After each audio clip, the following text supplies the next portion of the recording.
In the time of Harun al-Rashid, and in times, my dear brothers, of these people, they used to give income support 20 days in advance. SubhanAllah. Nowadays you get it 2 weeks in arrears. Not that I'm on income support or job seekers allowance. We are on Dawah Seekers Allowance and Jihad Seekers Allowance, you know. We take the jizya, which is our haq anyway. The normal situation, brother, really, is to take money from the kafir, isn't it? So this is normal situation. They give us the money, you work, give us the money. Allahu Akbar. We take the money. Hopefully there's nobody from the DSS listening to this particular... They won't be able to recognize the voice anyway.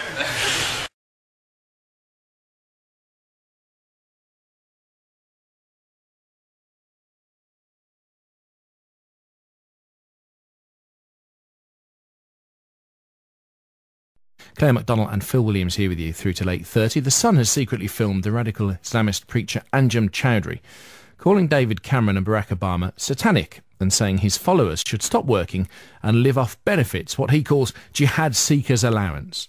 Democracy, freedom, secularism, the parliament, all the MPs and the presidents, all the kufr ideas, everything that people worship. We got to believe that they are bad, and we got to reject them. Reject them with our tongue, reject them with our heart, and our heart have hatred towards them. And we can speak to Anjem Choudary now. Good morning. Yes, good morning. So just first things first, was that you? Yes, it was, yeah. Why do you speak of your followers needing to have hate in their hearts? You see, what happened, in fact, is I gave a speech, or I gave a couple of speeches about the Islamic belief, and there are various elements to the Islamic belief. One of them is to reject anything which is worshipped and obeyed and followed other than Allah, and I was giving that in detail. And basically I was explaining those things which people worship nowadays. Some of them are, for example, idols, others are ideas and thoughts, and a basic tenet of Islamic belief when you become a Muslim is to say, which is something which we call the Shahada, which is La ilaha illallah, that we worship nothing and obey nothing and follow nothing other than Allah. So it was a mere explanation. Now what happened is obviously one of the reporters had come and he asked a whole range of questions about suicide bombing, about jihad, and obviously he was completely ignored. So they kind of misconstrued something and took it out of context. But, you know, we have... So let's just be clear then, because obviously we can't misconstrue you now because you're live on the radio. So yeah. To be clear, this line about your supporters needing to have hate in their hearts, I'm interested in that. What do they need to hate?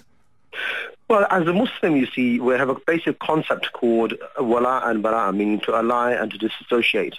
You must ally with everything, which is the Quran and the Sunnah, Sharia, Islam, you know, the messengers and everything which is enjoined in the revelation. And you must have a hatred towards everything which is against the revelation. So, for example, people who legislate laws, you know, people who, for example, legislate gambling and alcohol and pornography and homosexuality, these things, as a Muslim, you must have hatred towards in your heart. You cannot have in your heart love towards something and hatred at the same time. So the loving for the sake of God and the hating for the sake of God is a basic, if you like, tenet and not of Islam. Is it not a basic tenet of Islam to show tolerance and love to fellow people? Well, you know, the tolerance and love for what God enjoins, and not tolerance for something which is against the revelation. No. But doesn't the Quran say that God will be the ultimate judge? Yeah, but nobody is, if you like, judging people here on the Day of Judgment. But God. Well, you are. You're judging. For example, you just mentioned homosexual people. You say that you have to hate homosexuality. Wait a second. God will judge on the hereafter. But he says clearly in the Quran that he hates the disbelievers, that he hates, for example, you know, the act of homosexuality and things like that. In this life, what we do is we ask people to embrace Islam. We ask people to leave these kind of things. And I don't think you'll find that there's much difference in Christianity and Judaism towards these things. You know, at the end of the day, it's what you have in your heart is one thing, but how you act and obviously what we do in this life is something which, you know, obviously God will account us for on the Day of Judgment. But we will invite these people to embrace Islam. What did you mean by the Jihad Seekers Allowance?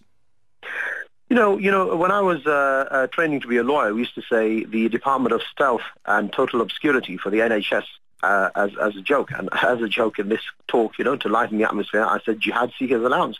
But nobody is claiming income support or Jihad Seekers Allowance or, Job Seekers Allowance, as it is known, in order to wage war against the British. I mean, this is completely absurd because they found nothing else in my lecture. Didn't you in your lecture encourage your followers to not work because you say that is slavery? Not at all. In my lecture, there were doctors, there are lawyers, there are accountants. The vast majority of them are businessmen. But I've got a clip of you. Wait. No, because I need to... Listen, I'll let you speak, but I need to clear up what you said and what you didn't say, because I would dreadfully hate to misquote you. There's a clip of you where you say they wake up at 7, they go to work at 9, they work for 8-9 hours a day, they come home at 7 o'clock, watch EastEnders, sleep, and they do that for 40 years of their life, and that's called slavery. And then you encourage your followers not to do that. Is that true? Well, what I said was in the context of a case that happened recently, which was about a woman who was forced to work without any payment. And I said, look, what's happening, in fact, is that the Court of Appeal called that slavery. And I said, in fact, what happens is that many people, in fact, work and their income does not meet their everyday living expenses. I said, this is modern-day slavery because we live in a society, where we have rampant inflation and the boom and bust kind of nature of the economy. It was a lecture about the economic system. And I said, what we need is a society where you can have confidence and where you can work and your money actually goes as far as paying your bills. And so you weren't encouraging people to stay on allowances and not at all. I mean, in fact, in Islam, it is recommended to trade.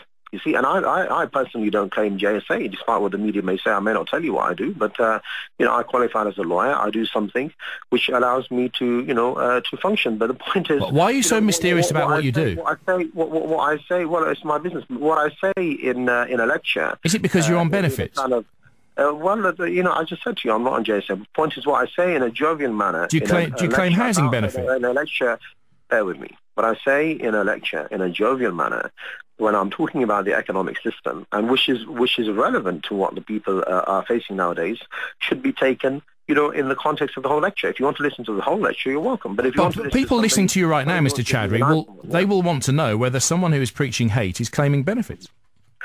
Well, it's irrelevant for them because you see, sadly, what happens. But it's not really irrelevant if you're saying that. If you're comparing, let me explain it to you. If you're comparing David Cameron to the devil, and then you are taking money from the state, that is a contradiction, is it not? Well, if you want to ask me the question, then of course that. Well, I did ask you the question. I asked you whether you were claiming benefits, and you wouldn't answer the question. Allow me to answer the question. Then. Okay. Let me ask you the question from the start. Then, are you claiming housing benefit? I gave a lecture about the economic system, and it is irrelevant what I do for a living. I don't claim Job Seekers Allowance. The Prime Minister, I think you'll probably find out, also claims child benefit, because I think everybody in this country probably gets that unless you have a certain amount of wage. But the point is that, So you receive housing benefit and child benefit, do you? Who told you that I get housing benefit? The point is it's irrelevant. I'm asking you a question. Benefits.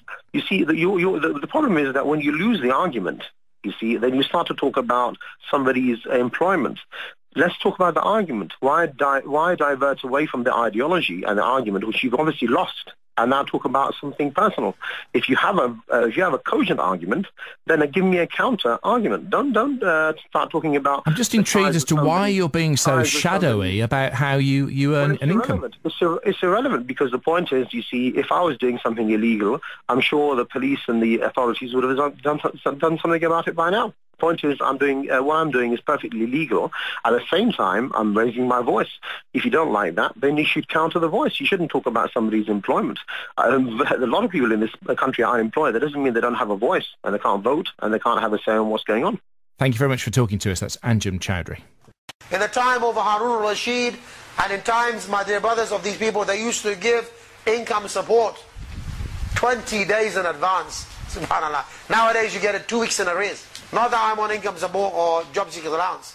We are on Dawah Seekers Allowance and Jihad Seekers Allowance, We take the jizya, which is our haq anyway. The normal situation, brother, really, is to take money from the kafir, isn't it? So this is normal situation. They give us the money, you work, give us the money. Allahu Akbar. We take the money. Hopefully there's nobody from the DSS listening to this particular. They won't be able to recognize the voice anyway.